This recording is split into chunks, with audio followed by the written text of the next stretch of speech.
Everyone, कैसे आप सभी। In this video we will discuss about the replication. हम रेप्लिकेशन के बेसिक चीज़ों के बारे में कुछ जानेंगे, उसके बाद में फिर डिटेल्स इसको डील करते हैं। तो बेटा सबसे पहले आज हम देखते हैं कि रेप्लिकेशन है क्या।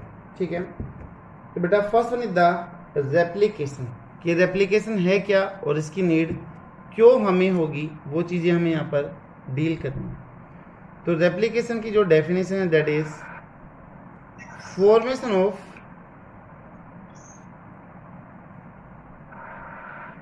DNA to DNA, that is known as the replication. DNA से डीएनए का बनना क्या कहलाता है? रेप्लिकेशन कहलाता है। ठीक है, और हम ये भी बोल सकते हैं कि DNA is use to double the amount of DNA. ठीक है, और replication is used to double the amount of DNA, फिर DNA अमाउंट को डबल करने के लिए काम आता है। अगर मैं पूछूं कि रेप्लिकेशन होता कहाँ पर है, तो हम बोलेंगे कि जिस सेल साइकिल के अंदर। बेटा सेल साइकिल के कौन से फेज में? तो आंसर आएगा इंटरफेज में। इंटरफेज में भी बेटा 3 फेज होते हैं, G1, G2 और S फेज। तो जो डीएनए की अमाउंट जो डबल होगी that will take place in the S phase, synthesis phase के अंदर वो डबल होती है। ठीक है, तो DNA amount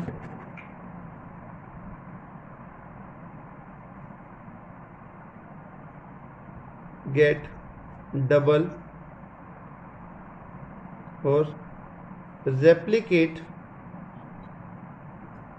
in S phase of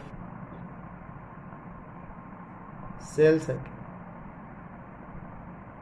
cell cycle के S फेज के अंदर होती है, जहां पर वो डीएनए अमाउंट को डबल करने के लिए काम में आती है। हम S फेज की खास बात देखते हैं कि S फेज के अंदर डीएनए की अमाउंट तो बेटा क्या हो जाती है? डबल, बट क्रोमोसोम नंबर क्या रहते हैं वहां पर? बोलो, सेम रहते हैं। तो but number of chromosome will remain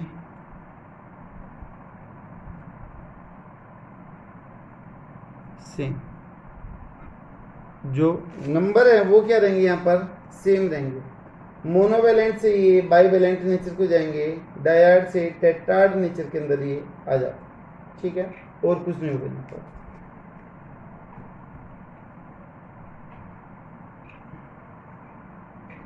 replication की singly unit that is known as the replicon. एक टर्म आएगी दैट इज रेप्लिकोन। तो सिंगल यूनिट्स ऑफ रेप्लिकेशन, तो सिंगल यूनिट ऑफ रेप्लिकेशन को हम क्या बोलते हैं? That is replicon. ठीक है, इसके अलावा अगर हम बात करें प्रोकैरियोटिक और यूकैरियोटिक की, तो वहां पर क्या क्या डिफरेंस होगा वो चीज हमें देख लेनी एक बार बेसिकली। यहाँ पर इन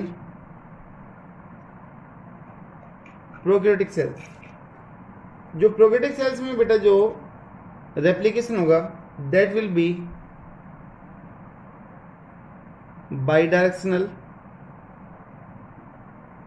एंड कॉन्टिन्यूस, लगातार होगा। क्योंकि मैंने आपको रीजन बताया था कि वहां पर कोई भी इंट्रॉन प्रेजेंट नहीं है, सारे के सारे कैसे हैं? एक्सॉन ही प्रेजेंट है। ठीक है, इसके अलावा अगर मैं बात करूं इनके ऑफ द यूकैरियोट्स,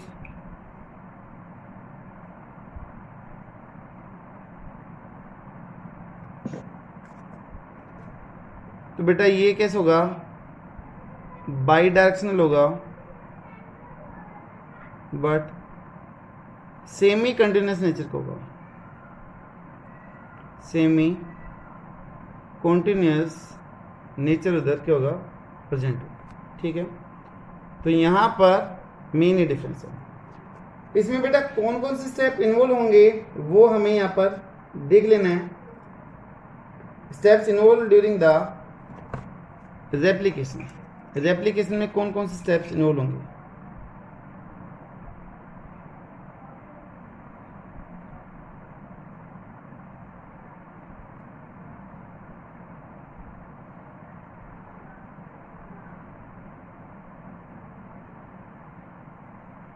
रेप्लिकेशन में कौन कौन से स्टेप इन्वॉल्व हो रहे हैं वो हमें यहाँ पर देखना। बेटा अलग अलग बुक में अलग अलग हिसाब से स्टेप ले रखे हैं, लेकिन जो सबसे बेटर वे है समझने का, जो सिंपल वे है वो यही है कि यहाँ पर फर्स्ट स्टेप हम डील करते हैं एक्टिवेशन ऑफ द डीऑक्सीराइबोन्यूक्लियोटाइड्स। पहला स्टेप है that is activation of deoxyribonucleotide. जो न्यूक्लियोटाइड है मोनोफॉस्फेट था उसको ट्राइफॉस्फेट में कन्वर्ट करना होगा। कैसे होगा, किस एंजाइम की नीड होगी, वो चीज़ें आगे हम बाद में डील करते हैं, अभी सिर्फ नेम ही लिखते हैं। उसके बाद में अनवाइंडिंग ऑफ डीएनए या फिर exposure of DNA strand, unwinding या फिर एक्सपोजर ऑफ डीएनए स्ट्रैंड। ठीक है, उसकी बात करते हैं। जो भी मैंने आपको बताया था कि डीएनए कैसे ओपन होगा और इस साइट कितनी प्रेजेंट होगी, किसका क्या क्या काम होगा, वो हर एक चीज। उसके बाद में तीसरा स्टेप है that is binding of RNA primer. Priming की बात करेंगे तो एडिशन ऑफ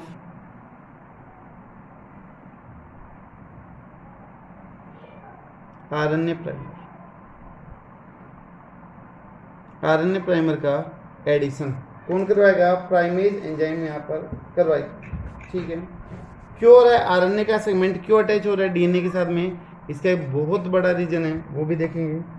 उसके बाद में नेक्स्ट वन है कि इलोंगेनेशन की हम बात करें।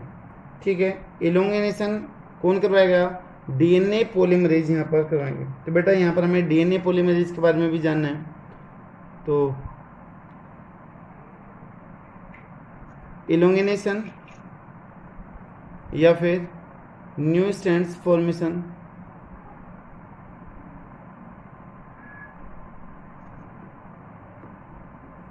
Bye DNA polymerase.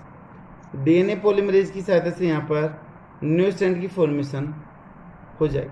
ठीक है, अब कितने टाइप के डीएनए पॉलीमरेज होंगे, किसका क्या क्या काम होगा, वो चीज़ हमें यहाँ पर डील करनी। उसके बाद में कि तब चेन की फॉर्मेशन हो गई है, यहाँ पर डीएनए स्ट्रैंड डबल हो चुके हैं, तो उसके बाद में आएगी proof reading and the repairing. Proof reading and repairing. जहाँ पर भी मिस्टेक हुई है, जहाँ पर भी गलत बेस पे जुड़ गए हैं, उनको क्या करा जाएगा? करेक्ट करा जाएगा, प्रूफ रीड करी जाएगी। जहाँ पर कोई भी टूट फूट हुई है, गैप रहेगी, उसको फिर से क्या करा जाएगा? रिपेयर करा जाएगा।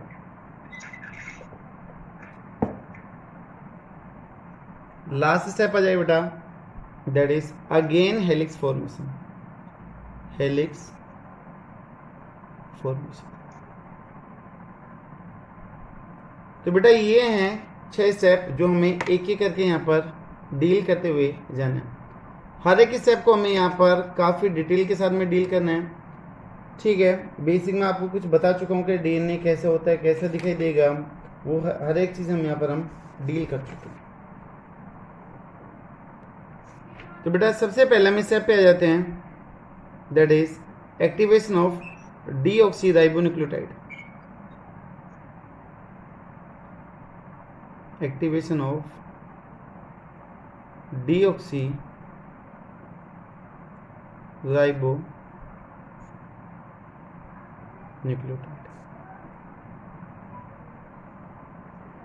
इस चैप्टर के स्टार्टिंग में मैंने करवाया था न्यूक्लियोटाइड, डीऑक्सीराइबोन्यूक्लियोटाइड में क्या डिफरेंस होगा।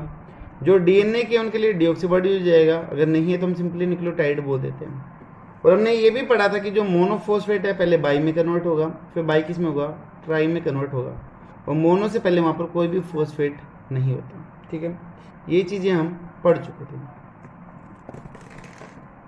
तो जैसे मान लो मैं बोलूँ कि AMP है, डीऑक्सी एडेनोसाइन मोनोफॉस्फेट है। अगर इसके साथ में 2 इनऑर्गेनिक फॉस्फेट अटैच हो जाएं तो बेटा ये किस में कन्वर्ट हो जाएगा, डीऑक्सी एडेनोसाइन ट्राइफॉस्फेट के अंदर कन्वर्ट हो जाएगा। अब इसको ऐड करवाने के लिए यहाँ पर एंजाइम कौन सा रिस्पॉन्सिबल है, जो कि फॉस्फेट को ऐड करवाएगा। तो enzyme name is the phosphorylase. Phosphorylase enzyme चाहिए जो कि मोनोफॉस्फेट को ट्राइफॉस्फेट में कन्वर्ट करवा देगा। अब आप कहोगे जी कि अगर ये ट्राई में कन्वर्ट होता है फिर इसका फ़ायदा क्या है, पहले एक फॉस्फेट था लेकिन ये ट्राइफॉस्फेट में कन्वर्ट हो रहा है, इसका फ़ायदा क्या। तो बेटा इससे रिलेटेड कई बार बोर्ड एग्जाम में क्वेश्चन पूछा जाता है कि what is the benefit of the activation of the deoxyribonucleotide, इसका एक्टिवेट होने का फ़ायदा क्या है। कई बार ऐसे बोलते हैं कि ट्राइफॉस्फेट फिर से जाके मोनोफॉस्फेट में कन्वर्ट होते हैं, तो फिर ये ट्राइफॉस्फेट में कन्वर्ट क्यों हुआ था। तो बेटा ये इन सभी क्वेश्चंस का आंसर आपको मिलेगा जैसे जैसे हम आगे पढ़ेंगे प्रोसेस के अंदर, तो हर एक चीज़ आपकी क्लियर होती जाएगी। तो जितने भी थे वो सभी, जैसे कि DECMP ये भी किस में कन्वर्ट हो जाएगा, DECTP में। DEGMP guanosine monophosphate convert into the GTP। इसी तरीके से TMP ये भी किस में कन्वर्ट हो जाएगा, ट्राइफॉस्फेट में कन्वर्ट हो जाएगा। तो बेटा सभी के अंदर 2 इनऑर्गेनिक फॉस्फेट अटैच होंगे और जो फॉस्फेट अटैच होगा वो किसकी वजह से होगा, बाय द फॉस्फोराइलेज एंजाइम। ठीक है, तो यहाँ पर हम लिख देते हैं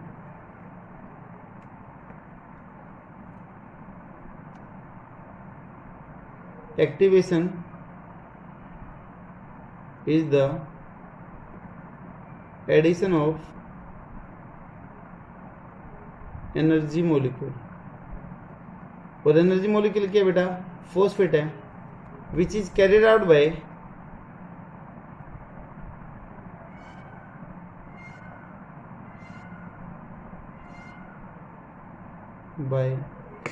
फॉस्फोराइलेज एंजाइम।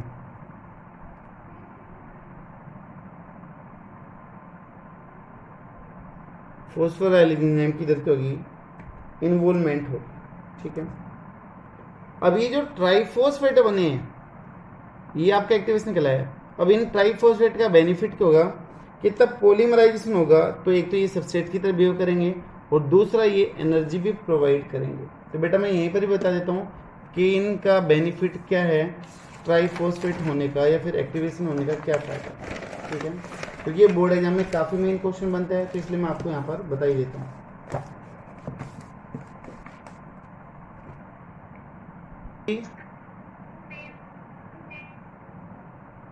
स्क्रीन शेयर कर दूं,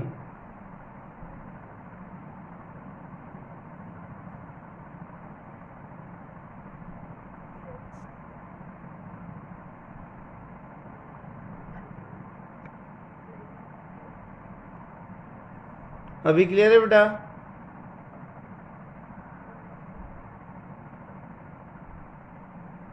बोलो भाई क्लियर है क्या।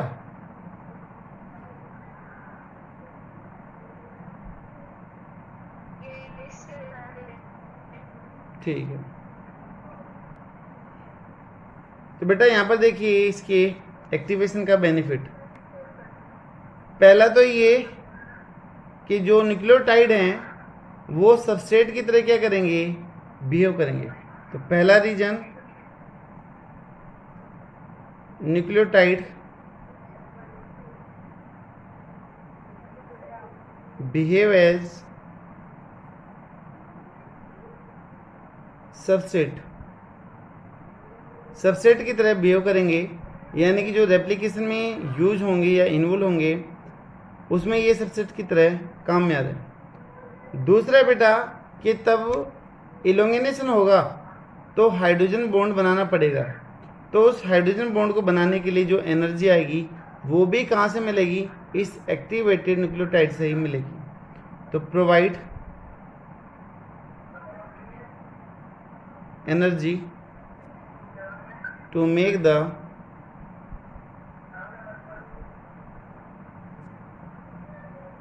हाइड्रोजन बॉन्ड ड्यूरिंग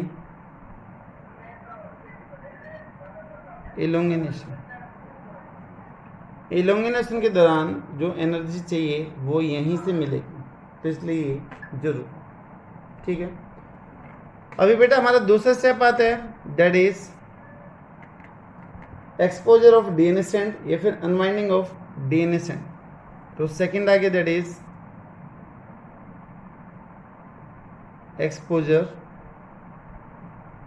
या फिर अनवाइंडिंग ऑफ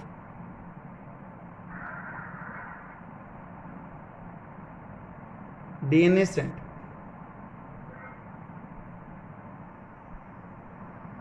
अनवाइंड करना, किसी भी चीज को खोलना, ठीक है, उसके बारे में यहां पर बात करना। देखिए जो डीएनए है बेटा that is initially present in the coiled form. Coiled form में डीएनए प्रेजेंट है, ऐसे ऐसे 5 प्राइम 3 प्राइम इधर 3 प्राइम 5, ठीक है, ऐसे रहता है।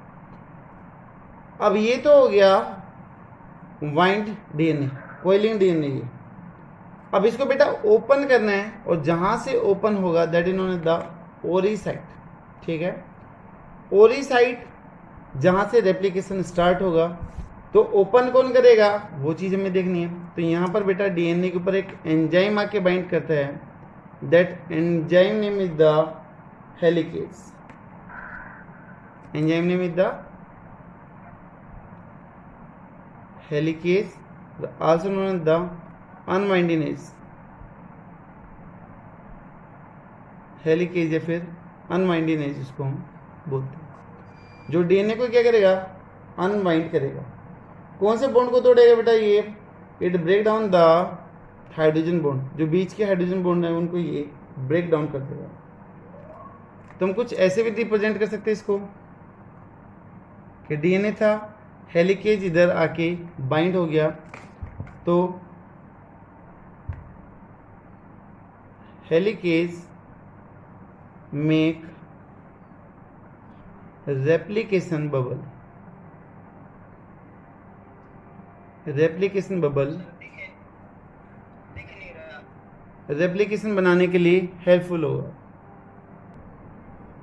Helicase will unwind the DNA strand and make the replication bubble.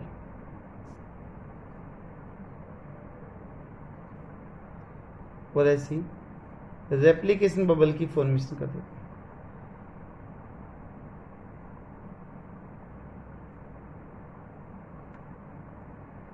ठीक है, तो बेटा ये जो स्ट्रक्चर बने this one is the replication bubble. जहां से ये चीज ओपन हो रही है that is known as the ori site, यानी कि एक तरीके से ओरी साइट हो गई। तो this one is the ori site, और तब ओरी साइट तब ओपन हो गई, काफी बड़ी हो गई, तो उससे क्या बनता है, रेप्लिकेशन बबल ही बनता है।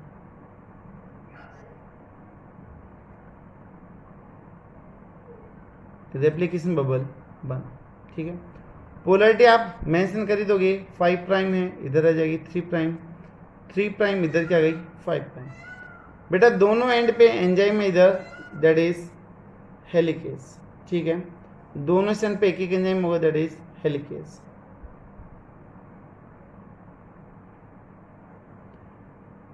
तब ये ओपन होगा तो दोनों किनारों पे डीएनए टर्न और भी ज्यादा बढ़ जाएंगे, ठीक है। तब वाइंड होगा, अनवाइंड होगा, तो बेटा वहां पर तब डीएनए ओपन होता है, तो किनारे के ऊपर कोइलिंग, सुपर कोइलिंग और भी ज़्यादा बढ़ जाती है। देखो आपके सामने नॉर्मली लूज है, लेकिन अगर मैं इस डीएनए को अनवाइंड करूँ, ओपन करूँ, तो यहाँ पर देखो कि एक दूसरे के ऊपर चक्कर लगाना भी इवन स्टार्ट कर देता है। तो this one is known as the super coiling, तो जब भी डीएनए अनवाइंड होगा तो make the super coiling on the both hand. ठीक है, यहाँ पर सुपर कोइलिंग को हटाने के लिए बेटा एंजाइम चाहिए, दैट इज टोपोआइसोमरेज। दोनों एंड पर एक एंजाइम होगा, that enzyme name is the topoisomerase.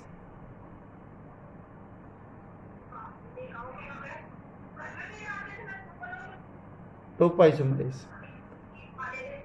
और बेटा ये जो टोपोआइसोमरेज है, तो बेटा this one is the topoisomerase. वो जो टोपोआइसोमरेज का काम होगा that is removal of the super coiling, remove super coiling by cutting of one और बोथ स्ट्रैंड ऑफ डीएनए।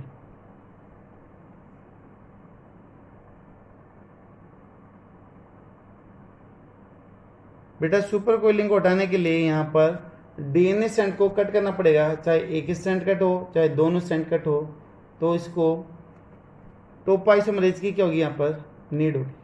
ठीक है, अब यहाँ पर आप देख सकते हो कि कुछ इंग्लिश के अल्फाबेट की स्ट्रक्चर आ रही है जो वाई स्ट्रक्चर देता है इधर।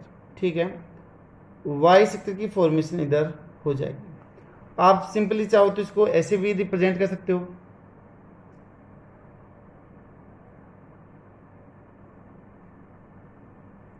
पीछे की तरफ से जो डीएनए अभी कैसे है, वाइंडिंग फॉर्म में, लेकिन इधर से जो डीएनए वो क्या हो चुका है, ओपन हो चुका है। तो बेटा तब ये ओपन हो रहा है तो कैसी शेप बन रही है, वाई अल्फाबेट की जैसी शेप बनने लग रही है। तो दिस वन इन्होंने द वाई फोर्क। इधर आप देख सकते हो कि ये जो पोजीशन है it give the Y structure, Y की जैसी स्ट्रक्चर दे रही है, तो इसको आप वाई फोर्क भी बोलते हो, वाई फोर्क, और also known as the replication fork.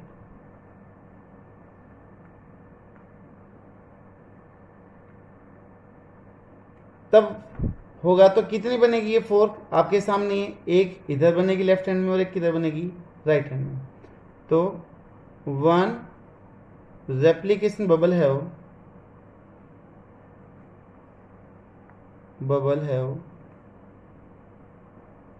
To Y fork. ठीक है, इसको बेटा अनजिपिंग ऑफ डीएनए भी बोलते हैं। जिप होती है चेन, चेन के लिए हम जिप वर्ड यूज करते हैं चेन को हम जिप भी बोलते हैं। तो बेटा तब ये ओपन होती जाएगी तो ऐसी वाई शेप बनती है, तो इसको हम अनजिपिंग या फिर अनजिप ऑफ डीएनए भी बोलते हैं, यानी कि वो ओपन होने लगता है। ठीक है भाई, ये रेप्लिकेशन बबल ओपन हो गया, ये फिर से रिकम्बाइन ना हो जाए, फिर से ना जुड़ जाए, क्योंकि आपको पता है कि डीएनए का नेचर कैसा है, complementary nature, A T G C. तो बेटा इधर क्या जाएगा, टी ए सी जी। अगर ये ऐसे ही रहे नॉर्मल तो फिर से क्या कर जाएगा, कंबाइन कर जाएगा। तो इस चीज को रोकने के लिए they have the SSBP, single strand binding protein. तो ये फिर से कोइल ना करे, इसलिए यहां पर दोनों स्ट्रैंड पर कुछ प्रोटीन है वो आके बाइंड कर जाते हैं। तो बेटा प्रोटीन का नेम क्या है, that is SSBP। Full name is the single strand binding protein, full name is the single strand binding protein. ऐसी प्रोटीन है जो सिंगल स्ट्रैंड पे बाइंड कर रही है और उसको रीजॉइन होने से रोक रही है। तो मैं यहां पर लिख देता हूं लास्ट में, that is SSBP, single strand binding protein bind in tetramer form. बेटा 4 यूनिट एक साथ बाइंड करेगी, ठीक है। तो tetramer form and inhibit rejoining of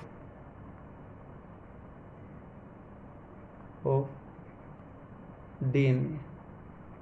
DNA के दोनों स्ट्रैंड को फिर से रीजॉइन होने से क्या करेगी, रोकेगी, ठीक है। इसके बाद में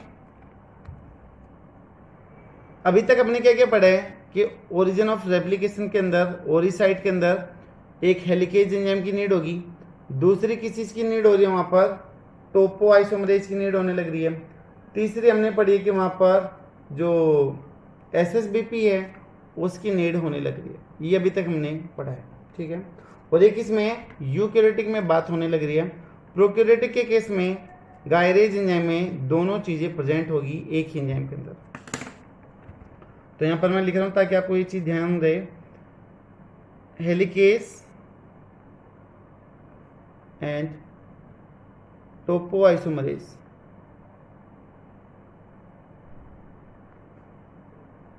present in eukaryotic cells, ठीक है। इन केस ऑफ प्रोकैरियोट्स एक एंजाइम का नेम है that is gyrase. Gyrase enzyme have both activity.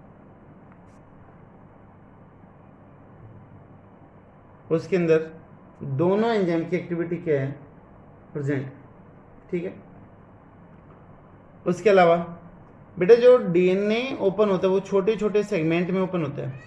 कभी भी डीएनए पूरा का पूरा एक बार में ओपन नहीं होता है। बोर्ड एग्जाम का क्वेश्चन है, बहुत बार ये पूछा गया है कि why does DNA open into small fragment not in a single jerk या फिर in single step।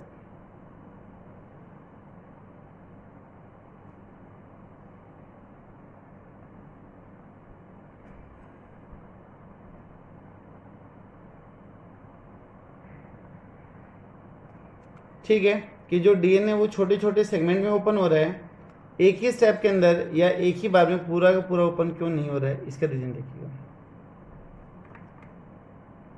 बेटा जो डीएनए हैं उनके बीच में कौन सा बॉन्ड है, एच बॉन्ड है, हाइड्रोजन बॉन्ड है, ठीक है। हाइड्रोजन बॉन्ड को तोड़ने के लिए किसकी रिक्वायरमेंट है, एटीपी की रिक्वायरमेंट है to break the H bond.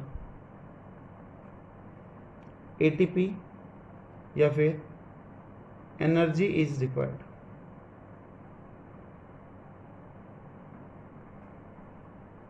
And our DNA have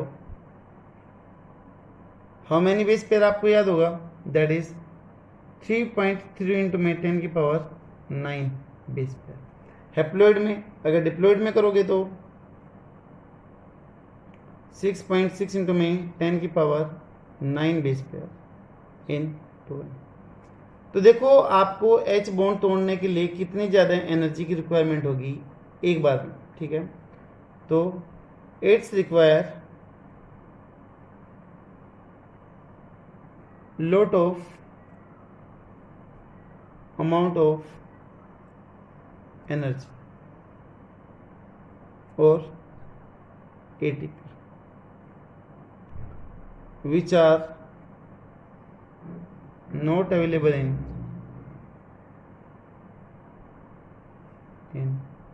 our cell या फिर बॉडी। भाई पूरा का पूरा डीएनए एक बार में नहीं खुलता क्योंकि वहाँ पर बहुत ज़्यादा एटीपी चाहिए। तो बेटा इतने एटीपी हमारे सेल के अंदर या हमारी बॉडी में नहीं होते, तो इसलिए छोटे छोटे सेगमेंट में करके क्या होंगे, ओपन होंगे। जहाँ से भी डीएनए ओपन होता है that reason is known as the ori site. ठीक है, सर्कुलर डीएनए में, प्रोकैरियोटिक डीएनए में कितना होगा, सिंगल ओरिसाइट होगी, और यूकैरियोटिक में क्या होगी, मल्टीपल ओरिसाइट होगी। तो प्रोकैरियोटिक सेल के अंदर ओनली वन ओरिसाइट, एक ही ओरिसाइट होगी। ओरिसाइट का मतलब that is origin of replication.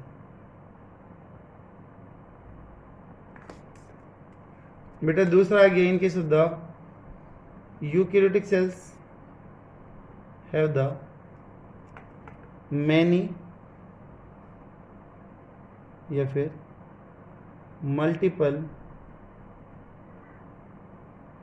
Ori site. ठीक है, तो अगर बहुत सारी बेटा ओरिसाइट है, अगर एक से ज़्यादा ओरिसाइट हो गई है तो उसको हम रेप्लिकोन्स बोल देते हैं। सिंगल को हमने क्या बोला था, रेप्लिकोन। अगर बहुत सारे तो हम क्या बोल देंगे, रेप्लिकोन्स बोल देंगे, नोन एज